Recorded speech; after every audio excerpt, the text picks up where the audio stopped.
قال الله عز وجل وتبارك وتعالى في القرآن المجيد والفرقان الحميد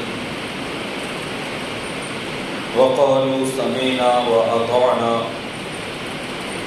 غفرانك ربنا وإليك المصير۔ ہر طرح کی حمد و ثنا، بزرگی، کبریائی اللہ وحدہ لا شریک کی ذات بابرکت کے لیے لا تعداد انگنت بے شمار درود و سلام سید المرسلین امام النبیین محمد رسول اللہ صلی اللہ علیہ وآلہ وسلم کی ذات مبارکہ گزارا۔ آج کا یہ خطبہ جمعہ اس کا عنوان اور موضوع ہے کہ ہمارا سب سے بڑا مسئلہ وہ ہماری بے عملی اور بد عملی، ہمارے حالات کی خرابی، ملک کی تباہی، دیگر سارے معاملات۔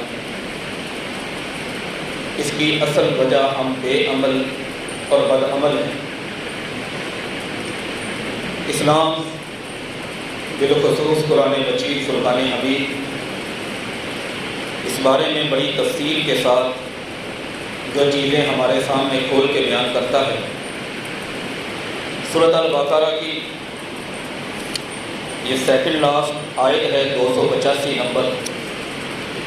اس میں اللہ عز و جل نے مسلمانوں کے اس دور کا، اس ٹینیور کا ذکر کیا ہے جو دور اس دنیا کا سب سے بہترین دور کہلاتا ہے، انصاف کے اعتبار سے، ایمانداری کے اعتبار سے، اخلاقی ویلیوز کے اعتبار سے اور دنیا کے اندر امن کے اعتبار سے۔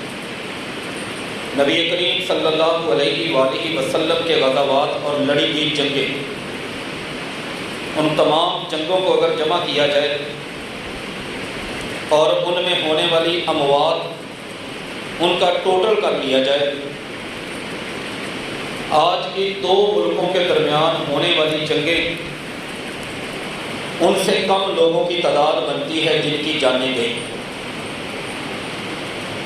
اور اسلام میں سب سے زیادہ جو لوگ کہتے ہیں نا تلوار کے زور پہ پھیلا، ایسا نہیں۔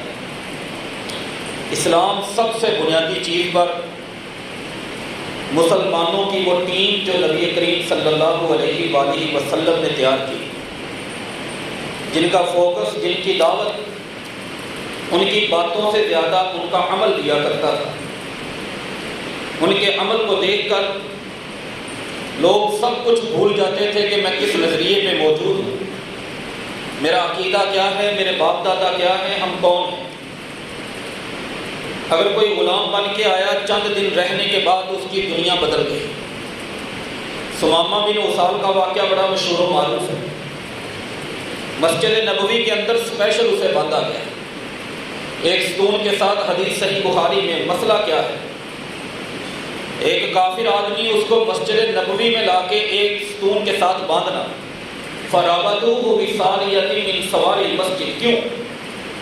کہ وہ بندہ ہمارا دیکھ سکے کہ ہم کون ہیں،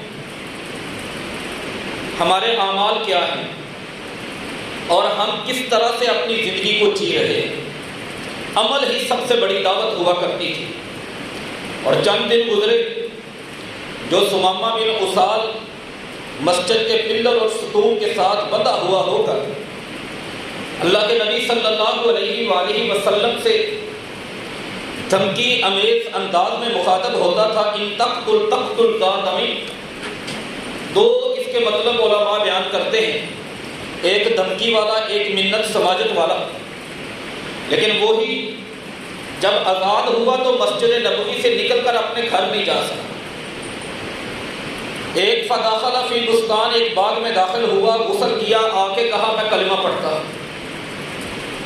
یہی چیز اللہ تعالیٰ نے قرآن مجید فرقان حمید میں سورۃ البقرہ آیت نمبر 285 میں بیان کی۔ فرمایا کہ نبی پر ایمان لانے والے لوگ، ان کا منہج، ان کا لائف سٹائل، ان کا انداز زندگی، ان کا طریقہ سلیقہ، ان کا رویہ، ان کا نظریہ ایک ہے۔ وہ کیا ہے کہ قالوا سمعنا، جب بھی دین کی کوئی بات آتی ہے وہ قرآن کی آیت کی شکل میں ہو، پیارے آقا محمد صلی اللہ علیہ وآلہ وسلم کے فرمان کی شکل میں ہو، جب اس کی آواز، اس کی صدا ان کے کانوں میں آ جاتی ہے تو یہ ایک ہی بات کہتے ہیں، سمعنا، ہم نے یہ دین کی بات سن لی، وَأَطَعْنَا، اب ہم اس کو تسلیم کریں گے، اب ہم اس پہ عمل کریں گے۔ یہ بنیادی ان کا منہج تھا کہ جو دین کی بات پتہ چلے گی، ہمارے ہاں ایک اصول ہے، آج کے کالجز میں، یونیورسٹیز میں، اسلامک اسٹڈی ڈپارٹمنٹ میں چلے جائیں آپ، وہاں پہ جو تھیسز لکھے جاتے ہیں، وہاں پہ جو سلیبس پڑھائے جاتے ہیں، اس میں ایک بڑا اہم پورشن ہے۔ اور مغرب میں، ویسٹ میں چلے جائیں، وہاں کے مستشرقین نے جو اسلام کے اوپر کام کیا ہے بہت زیادہ کام کیا ہے، اس میں بھی یہ ایک بہت بڑا پورشن ہے کہ الصحابۃ کلھم عدول، نبی کریم صلی اللہ علیہ وآلہ وسلم کے صحابی سب کے سب عادل ہیں، انگلی نہیں کوئی ان پہ اٹھا سکتا۔ وجہ کیا ہے؟ بھائی وہ بھی تو انسان ہیں، انسان ہونے کے ناطے سے ان کے بھی مفادات، ان کے بھی بیوی بچے، ان کی بھی ضروریات زندگی، کہیں نہ کہیں تو انسان پھسلتا ہے۔ لیکن نہیں، یہ قانون بن گیا دنیا کے اندر کہ پیغمبر کے صحابی، اس کے اوپر انگلی اس لیے نہیں اٹھ سکتی۔ ہم یہ نہیں کہہ سکتے کہ وہ جھوٹا تھا۔ اگر کسی سے بشری تقاضوں کے تحت کوئی غلطی ہوئی اور اس نے فوراً اپنے آپ کو لا کے پیغمبر کے سامنے کھڑا کر دیا، جی میں اس جرم میں مرتکب ہوں، کوئی تھانہ نہیں ہے، کوئی عدالت نہیں ہے، کوئی ایجنسی نہیں ہے، پھر بھی امن ایسا ہے، پھر بھی عدل ایسا ہے، پھر بھی انصاف ایسا ہے کہ دنیا میں کوئی اس کا دوسرا نمونہ، دوسرا پہلو موجود نہیں۔ یہ ایسا کیوں تھا کہ ان کی زندگی کا مشن یہ تھا کہ دین کی بات ہم نے سن لی ہے، وہ اطعنا، ہم نے عمل کرنا ہے۔ اور ہم سے پہلے یہود و نصارہ جو اس دنیا میں موجود تھے، ان کو اللہ تعالیٰ نے پیچھے ہی اس لیے ہٹایا۔ سورۃ نساء کے اندر فرمایا، وہ کہتے تھے سمعنا، ہم نے سن لیا ہے، وَأَطَعْنَا، لیکن ہم اس کو مانیں گے نہیں، اس پر عمل نہیں کریں گے۔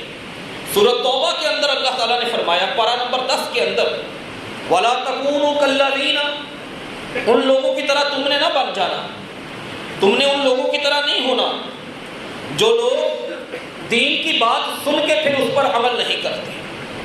اللہ کے نبی صلی اللہ علیہ وآلہ وسلم مسجد نبوی کے اندر سنن نبی داؤد میں حدیث نمبر 650 ہے، چند مثالیں اپنے آپ کو درست کرنے کے لیے۔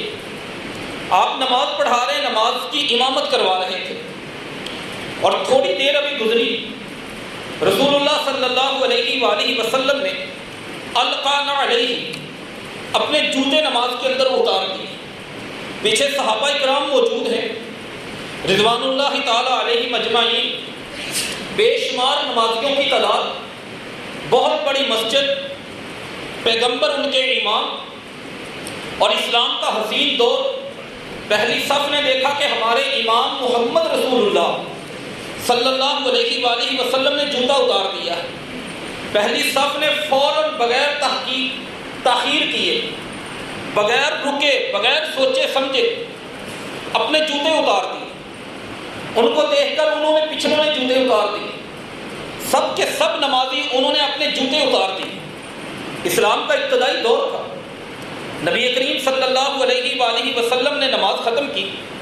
آپ کا پہلا سوال، ما حملکم علی القائکم نعالکم، سب سے پہلے فرمایا مجھے یہ بتاؤ کہ تم نے جوتے کیوں اتارے ہیں؟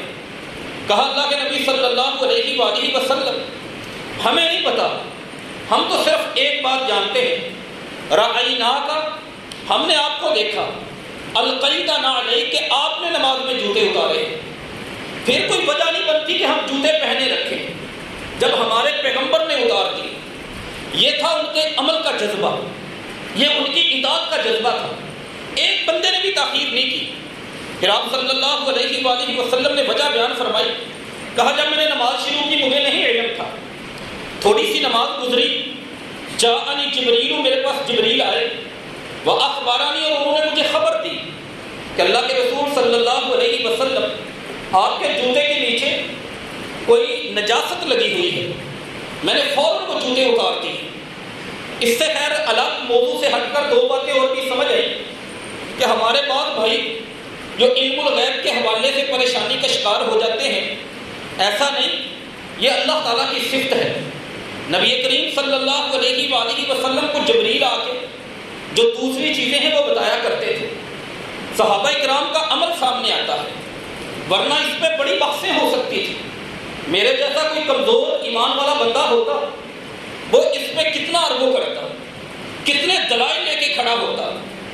جی آپ اس نماز کے بارے میں بتائیں جو پہلا حصہ گزر گیا، یہ آپ نے کیسے کر دیا؟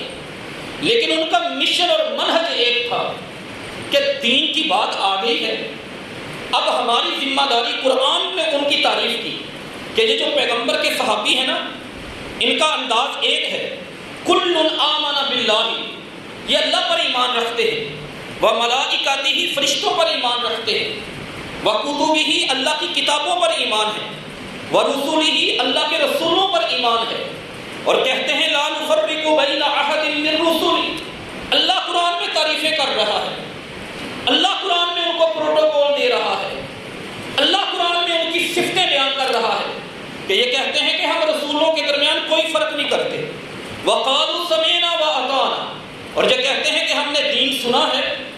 اب ہماری ایک ڈیوٹی بچتی ہے، ہماری ایک ہی رسپانسبلٹی ہے، ہماری ایک ہی ذمہ داری ہے کہ ہم نے عمل کرنا ہے۔ صبح سے صحابہ کو لے کے نکلے، یہودیوں کے ساتھ جنگ کے لیے، سینکڑوں کی تعداد میں لوگ ہیں، ظہر کے بعد کھانے کا وقت ہوا، بڑی پریشانی کہ بھوک لگ چکی ہے، بھوک کے لیے کچھ نہ کچھ تیار کیا جائے۔ آپ نے کچھ لوگوں کو حکم دیا، اس وقت تک اسلام کے اندر کچھ چیزیں پہلے حلال تھی، بعد میں حرام ہوئی، جیسے شراب آغاز میں حلال ہے، قرآن مجید میں بھی ذکر ہے، بعد میں حرام کر دیا گیا۔ اصل میں تدریجاً، درجہ بدرجہ ان کی تربیت مقصود تھی، یہ نیچرل اور فطرتی انداز ہے۔ نبی صلی اللہ علیہ وسلم نے میس والوں کو کہا جا کے کھانا تیار کرو لشکر کا، یہودیوں سے لڑائی چل رہی تھی، غزوہ خیبر کی بات ہے، جا کے انہوں نے گدھے ذبح کیے، جانور اور بھی ذبح کیے، اور ان کا گوشت بنایا، ہنڈیوں میں ڈالا، ہنڈیاں پکنے کے قریب ہیں، وَإِنَّهَا لَتَفُورُ بِاللَّحْمِ، بخاری کی حدیث ہے 4199 نمبر پر۔ اور دیکھیں جب انسان آخری مراحل میں ہوتا ہے، بھوک اشتہا ہو، آخری درجے کی انتہا پر ہو، کھانا تیار ہو رہا ہو، خوشبو انسان کو دیوانہ بنا دیتی ہے، انسان بڑے بڑے کاموں پہ کمپرومائز کر جاتا ہے کہ نہیں جی کھانے کا ٹائم میں بھوکا ہوں، کھانا چھوڑ کے نہیں میں جا سکتا۔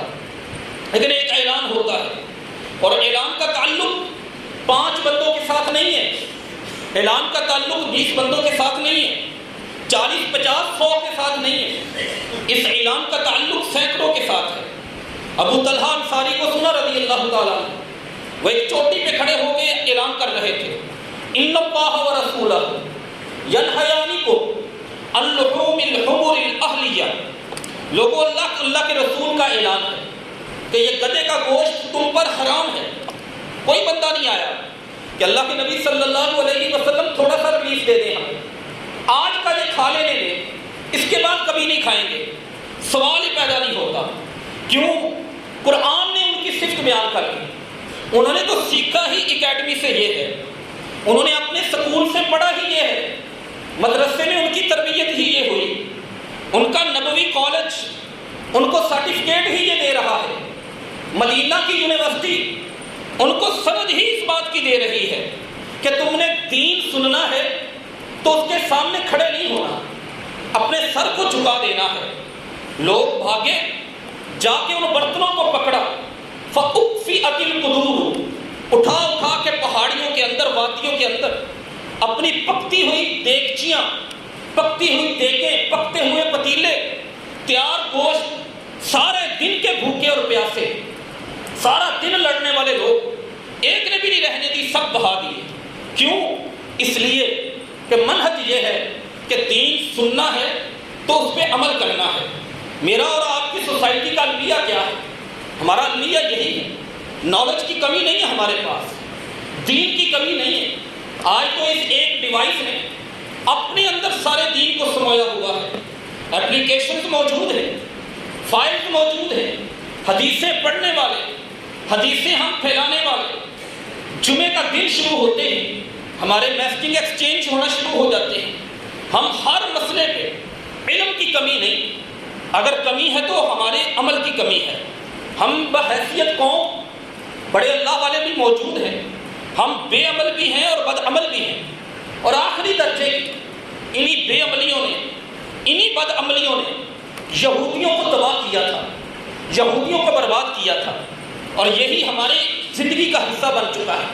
یاد رکھیں، یہ میڈیسن میرے سر میں اگر درد ہے، ڈاکٹر مجھے پیناڈال کی ٹیبلٹ دیتا ہے تو وہ سر پہ رگڑنے کے لیے نہیں دیتا، اور میں 10 گھنٹے اس گولی کو لے کر اپنے سر پہ رگڑتا رہوں، میری درد کوئی فاقہ نہیں ہوگا سوائے یہ کہ میرا اللہ بند کر دے۔ گولی نگلنے سے مجھے افاقہ ہوگا، گولی نگلنے سے اس کا فائدہ اللہ کی اذن سے ہو سکتا ہے۔ جیسے اس کو کھانے سے فائدہ ہے، ایسے ہی دین اس پر عمل سے فائدہ ہے۔ عمل کی زینت جب بنایا جائے گا، اب ساری رات کے جلسے ہم کرواتے ہیں، ساری رات ہم علماء کرام کو سنتے ہیں، ترجمے ہم پڑھتے ہیں، تفسیریں ہم پڑھتے ہیں، شارٹ کورسز ہم پڑھنے کے لیے جاتے ہیں۔ 8 سال ہمارے علماء مدارس میں پڑھ کے نکلتے ہیں۔ فقدان کس چیز کا ہے؟ ایک حدیث کے لیے 6 مہینے کا سفر کرنا پڑتا تھا، آج اس ایک حدیث کے لیے 6 مہینے کا نہیں، 6 ہفتوں کا نہیں، 6 دنوں کا نہیں، 6 گھنٹے 6 منٹ کا نہیں، 6 سیکنڈ کے اندر لوگ گوگل سے، اپلیکیشن سے وہ حدیثیں نکال لیتے ہیں۔ علم جمع ہو گیا، علم میں آسانی ہے۔ مسئلہ ہے تو بے عملی کا ہے، مسئلہ ہے تو بد عملی کا ہے۔ 2090 نمبر حدیث صحیح مسلم کے اندر اللہ کے رسول بیٹھے ہیں محمد صلی اللہ علیہ وآلہ وسلم، ایک صحابی آیا اور اس نے ہاتھ میں سونے کی انگوٹھی پہنی ہوئی ہے۔ اللہ کے رسول صلی اللہ علیہ وآلہ وسلم نے فرمایا اَيَعْمِدُ أَحَدُكُمْ أَن يَلْبَسَ، فرمایا نار من جہنم، جہنم کی آگ، سونے کی انگوٹھی، فرمایا جہنم کی آگ، جہنم کا انگارہ کوئی اپنی انگلی میں پہننا پسند کرے گا؟ کوئی کوشش کرے گا پہننے کی؟ یہ الفاظ سنیں اللہ کے نبی کیا مطلب ہے؟ فرمایا یہ سونا میری امت کے مردوں پہ اللہ نے حرام کر دیا ہے، اور اللہ کی حرام کردہ چیز کو اگر انسان بے عمل اور بد عمل بن کر اس کو اپنا لے تو اللہ کے نبی کیا فرماتے ہیں کہ وہ صرف اور صرف ایک سستی نہیں کر رہا، عین ممکن ہے وہ اپنے آپ کو جہنم کی آگ میں پہنچا رہا ہو۔ جب یہ الفاظ سنے اس بندے نے فوراً انگوٹھی اتاری، طرح خاتمہ، اور اس انگوٹھی کو پھینک دیا ایک سائڈ پہ۔ تھوڑی دیر کے بعد مجلس ختم ہوئی، اٹھ کے جانے لگے۔ کسی بندے نے اٹھ کے مشورہ دیا، بھائی یہ پہننا حرام ہے مرد کے لیے، بیچنا تو حرام نہیں، فروخت کرنا تو حرام نہیں، سونا تو سونا ہے، ہر دور میں قیمتی رہا، بلکہ اس دور میں زیادہ قیمتی ہوگا، کیونکہ کوئی چیز جب کم ہوتی ہے، قلت ہوتی ہے اس کے ریٹس زیادہ ہوتے ہیں، جب وہ وافر مقدار میں آ جائے اس کے ریٹس کم ہو جاتے ہیں۔ اس وقت سونا زمین سے اتنا نہیں نکلا تھا، اس کی ویلیو زیادہ تھی، اس کے باوجود اس نے پھینک دی، اس کی طرف پلٹ کے نہیں دیکھا، اور سمجھانے والے سے کہا کہ یاد رکھو جو میری چیز میرے نبی کو پسند نہیں آئی وہ میں اٹھا کے کبھی گھر نہیں لے کے جاؤں، میں پہننا تو کیا، میں فروخت کرنا بھی اس کو پسند نہیں کرتا۔ حالانکہ یہ عمل جائز تھا، یعنی عمل کیا، اپنے نفع اور نقصان کو نہیں دیکھا، فوکس تھا تو دین کے اوپر، دین کے قانون کے اوپر، دین کے اصول کے اوپر، اس بات کے اوپر تھا۔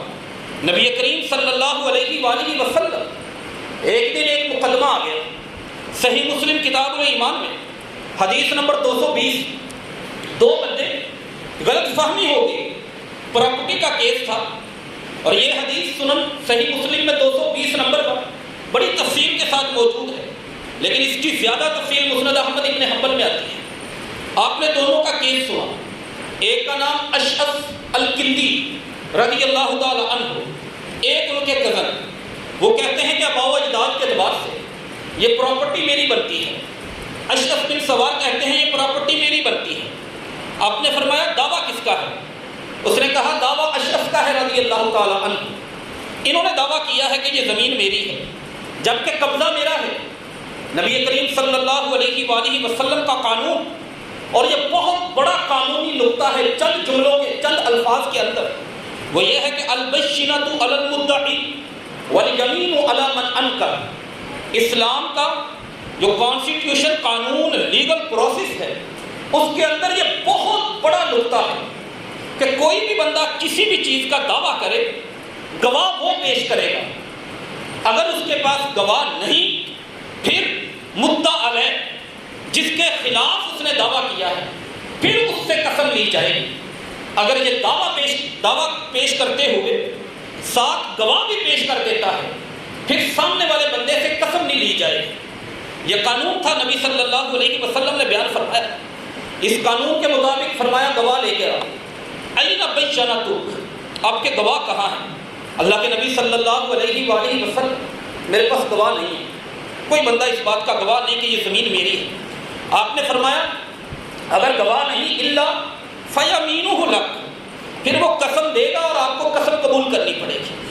اللہ کے رسول صلی اللہ علیہ وآلہ وسلم، آپ نے یہ کیسی بات کر دی؟ انہ امرؤ فاجر، بڑا بدکار بندہ ہے، اس سے آپ ایک قسم کی بات کرتے ہیں، اس سے 100 قسمیں لے لیں گے، 100 قسمیں دے دے گا، اس بندے کی قسم پہ میں یقین کروں۔ آپ نے فرمایا اشرف قانون یہی ہے، اسی کے مطابق چلنا پڑے گا، ہم نہیں قسم لیتے اس سے، جاؤ آپ جا کے گواہ لے آؤ۔ اور یہ اس اعتبار سے اس کے اندر بیرون ایک کنواں بھی تھا۔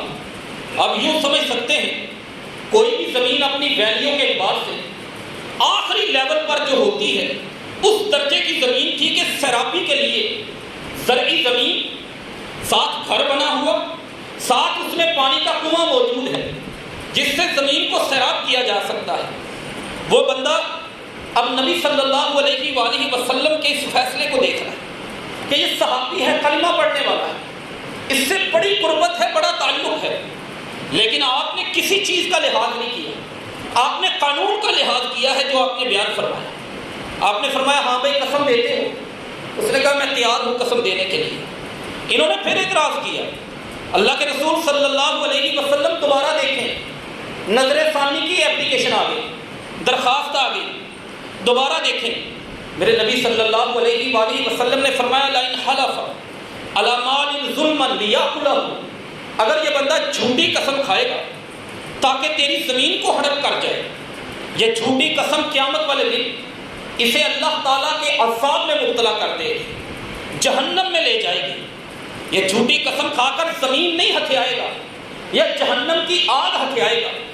جب یہ الفاظ سنے، اس بندے نے ابھی تھوڑا سا منظر دیکھا تھا، ابھی دل میں اسلام کی طلب پیدا ہوئی تھی، کہنے لگا اللہ کے نبی صلی اللہ علیہ وآلہ وسلم آپ نے کیا کہا ہے؟ کہا میں نے کہا تم اگر جھوٹی قسم کھاؤ گے جہنم کی آگ اکٹھی کرو گے۔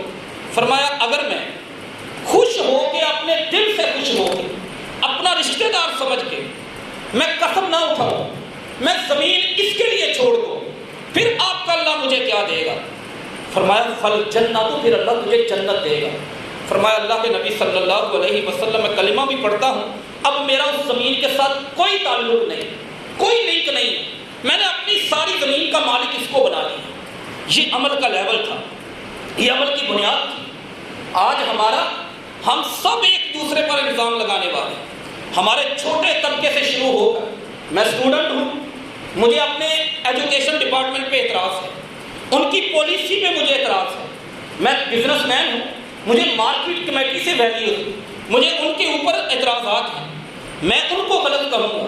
میرا کیس عدالت کو ایک ایک جگہ پہ، کہیں سے لگتا ہے کہ لا الہ الا اللہ کی بنیاد پہ بننے والا ملک، جب عدالتوں کی رینکنگ آپ چیک کریں آپ کو 141ویں نمبر پر نظر آئے، کیوں 130ویں نمبر پر نظر آئے؟ ایک رینکنگ کے مطابق 124واں نمبر تھا، پھر دوسرے کے مطابق 130واں نمبر ہے، ہم 130واں فگر لے لیتے ہیں، اور پہلے نمبر پر کون ہے؟ وہ اسلام، وہ دین، وہ مسلمان جس کی بیس اور بنیاد عدل پہ رکھی گئی، انصاف پہ رکھی گئی، جس کی بنیاد پہ یہ تصویر نظر آتی ہے کہ پیغمبر اپنی بیٹی کا ہاتھ پکڑ کے کہتے ہیں لو ان فاطمہ بنت محمد سرقت لقطعت یدہا، یہ میری لخت جگر، میرے جگر کا ٹکڑا، میری دنیا میں وہ بیٹی جو آخرت میں جنت کی خواتین کی سردار بنے گی، اگر یہ بیٹی بھی چوری کرتی، میں اپنے رشتے کی پرواہ نہ کرتا، میں اپنے خون کی پرواہ نہ کرتا، میں اپنے نبی ہونے کی پرواہ نہ کرتا، میں اس کا ہاتھ کاٹ کے وہاں پہ رکھ دیتا۔ ہمارا اسلام تو وہ تھا، اس پہ ہماری بنیاد تھی۔ آج اسی اسلام کو ہم ماننے والے عالمی رینکنگ بنے، ہماری عدالتیں وہ دنیا میں 130ویں نمبر پر موجود ہوں، اور پہلے نمبر پر جن کے خلاف ہم ریلیاں نکالتے ہیں، جن کے خلاف ہم احتجاج کرتے ہیں، جن کے ہم سفارت خانے بند کروانے چاہتے ہیں، پہلے نمبر پر ڈنمارک، یہودی اکثریت والا ملک، اور اس ڈنمارک کے بعد 10 نمبر یورپین ممالک کے پاس ہے، جو رب کو نہیں مانتے، جو عذاب کو نہیں مانتے، جو قرآن کو نہیں مانتے، جو قبلہ کو نہیں مانتے۔ ہم سجدے کرنے والے، ہم رکوع کرنے والے، عدالتوں میں یہ رینکنگ ہے ہماری عدل و انصاف کا یہ حال ہے۔ اور کرپشن میں چلے جائیں، کرپشن کا مطلب کیا ہے؟ لوٹ مار، بے ایمانی، وہ اسلام جس میں پیغمبر کہتے ہیں من غش فلیس منا، جو ملاوٹ کرے، جو دھوکہ دے مسلمان کو، جو مسلمان کا مال غلط طریقے سے ہتھیائے، وہ فلیس منا، اس کا ہمارے ساتھ کوئی تعلق نہیں۔ یہاں پہ ایک پیٹرول سے لے کر، پیٹرول سے لے کر، دودھ سے لے کر، کھانے کی اجناس سے لے کر، کوئی شاید ہمیں چیز ہم یہ دعوے سے نہیں کہہ سکتے کہ وہ ہمیں خالص مل رہی ہے۔ ہماری مرچوں میں اینٹوں کے وہ پسے ہوئے پاؤڈر ہمیں ملتے ہیں، کیمیکل سے دودھ ہمیں تیار ہوا ملتا ہے، ہمارے پیمانے پورے نہیں۔ پھر ہم سوچتے ہیں، دیکھتے ہیں کہ یہ سیلاب کیوں آ جاتے ہیں، یہ زلزلے کیوں آ جاتے ہیں، اور ہم پستے کیوں چلے جاتے ہیں، ایسے حکمران کیوں آ جاتے ہیں، یہ سیاستدان کرپٹ کیوں ہیں۔ وہ 1 ارب شاید ہم میں سے کوئی اپنی انگلیوں سے گن نہ پائے، جو 1 ارب ہمارے عام سے سیاستدانوں کی کرپشن میں ہمیں نکلتے ہیں۔ یہ کرپشن صرف اوپر والے میں نہیں، ہم میں سے ہر بندہ اپنی سیٹ پر، اپنی ڈومین میں اور اپنے حلقہ احباب کے اندر بیٹھا ہوا اور اپنے اختیارات میں بیٹھا ہوا ملک ریاض بنتا ہے یا کوئی اور بنتا ہے۔ یہ والی ہماری کیفیت ہے۔ مسئلہ ہماری بے عملی کا ہے، مسئلہ ہماری بد عملی کا ہے۔ ہم قرآن بھی سنتے ہیں، ہم احادیث بھی سنتے ہیں، لیکن بے عملی، عبادات میں نکلے، گھروں کے گھر بے نماز، بستیوں کی بستیاں بے نماز، گلیوں کی گلیاں بے نماز، اور ہمارا ہر چیز، ہر وینیو پر رونق ہے، اگر نہیں تو عبادات والے نہیں ہیں۔ جمعے میں ہمارے لیے ایسا نہیں ہو جاتا کہ ہم کوئی بہت بڑا قلعہ فتح کرتے ہیں یا کوئی بہت بڑی بزنس ڈیل کر لیتے ہیں، لیکن یہ خطبے کے 30-35 منٹ ہمیں کتنے مشکل لگتے ہیں کہ ہم ایک امام صاحب کے سامنے بیٹھ کے گزاریں۔ ہاں البتہ 2 رکعتیں پڑھنے کے لیے ہمیں کوئی پرابلم نہیں، اور یہی ہم لوگ جب کسی شادی میں جاتے ہیں 50-50 منٹ 3-3 گھنٹے ہمیں انتظار کرنا پڑے، ہم کرتے ہیں، کوئی پرواہ نہیں، کوئی مسئلہ نہیں۔ یہ ہے ہمارا اصل المیہ۔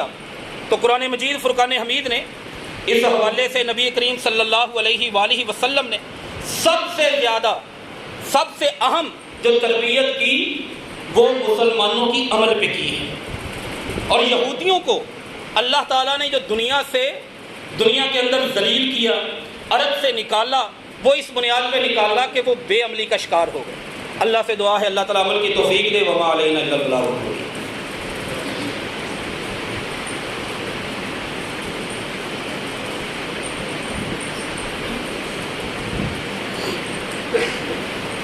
ان الحمد للہ نحمده ونستعینه ونستغفره ونعوذ باللہ من شرور انفسنا ومن سیئات اعمالنا من يهده الله فلا مضل له ومن يضلل فلا هادي له واشهد ان لا اله الا الله واشهد ان محمدا عبده ورسوله۔ اما بعد، سیدنا ابو ہریرہ رضی اللہ تعالی عنہ اور جابر بن عبداللہ رضی اللہ تعالیٰ عنہما فرماتے ہیں، عمل کے لیے کیفیت کیا رہی صحابہ کرام رضوان اللہ تعالیٰ علیہ مجمعین کی۔ کہتے ہیں 16 مہینے ہم نے مدینہ میں آ کر بیت المقدس کی طرف یعنی شمال کی طرف منہ کر کے نمازیں پڑھی 16 مہینے یا 17 مہینے 16 یا 17 مہینوں کے بعد اللہ تعالیٰ کی طرف سے حکم آیا کہ اب جو قبلہ ہے وہ بیت المقدس نہیں، وہ اللہ تعالیٰ نے مکہ مکرمہ میں کعبۃ اللہ کو بنا دیا۔ اس حکم کے بعد نبی کریم صلی اللہ علیہ وآلہ وسلم نے نماز کے اندر اپنے قبلے کا رخ تبدیل کر دیا۔ پہلی نماز ادا ہونے لگی، صحابہ کرام رضوان اللہ تعالیٰ علیہم اجمعین پیچھے تھے۔ آپ نے نماز کی حالت میں قبلے کا رخ بدلا۔ ایک بندہ نماز یہاں پہ پڑھ کے رسول اللہ صلی اللہ علیہ وآلہ وسلم کے پیچھے اپنے محلے میں گیا، نماز ہو رہی تھی اور اس نماز کے دوران اس نے پیچھے کھڑے ہو کے آواز دی کہ قبلہ بدل چکا ہے۔ ایک بھی بندہ نہیں جس نے انتظار کیا ہو کہ جا کے تحقیق کریں گے، کیونکہ ایک تو خبر دینے والا صحابی تھا، رسول اللہ کے دور میں تھا۔ سب نے بغیر انتظار کیے فوراً اس پر عمل درآمد کرتے ہوئے اپنا رخ بدل لیا۔ پردے کا قانون نہیں تھا اسلام میں۔ جس دن پردے کی آیت نازل ہوئی، ساری رات مدینہ کے اندر برقعے تیار ہوتے رہے۔ خواتین، مائیں، بہنیں، صحابیات ساری رات اپنے پردے والی چادریں اور برقعے تیار کرتی رہی کہ اسلام کا نیا حکم آ گیا۔ یہ انداز اللہ کو مطلوب ہے اور یہ اسلام کو مطلوب ہے۔ اللہ سے دعا ہے کہ اللہ تعالی ہم سب کو عمل کی توفیق دے۔ اللہم انصر الاسلام والمسلمین، اللہم انصر الجہاد والمجاہدین۔ سبحان ربک رب العزۃ عما یصفون وسلام علی المرسلین۔